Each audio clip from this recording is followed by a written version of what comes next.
ઘણા કહે છે કે માતાજીને હુતક લાગે કુટુંબમાં માતાજી દીકરો દે એટલે હવા મહિના મઠ મંદિર બંધ કરી દે, માતાજીના દીવાબત્તી બંધ કરી દે, માતાજીના ધૂપે બંધ કરી દે. શું માતાજીએ ગુનો કર્યો? પરિવારમાં દીકરો દીધો? ઈ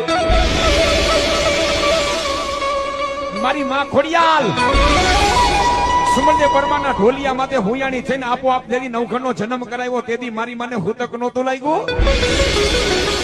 તેથી હુતક ક્યાં ગયું? તો આ તો માણસો બધા હાલી નીકળ્યા છે. જેટલી અંધશ્રદ્ધા હોય ને ત્યાં કુટુંબ દુખી થાય.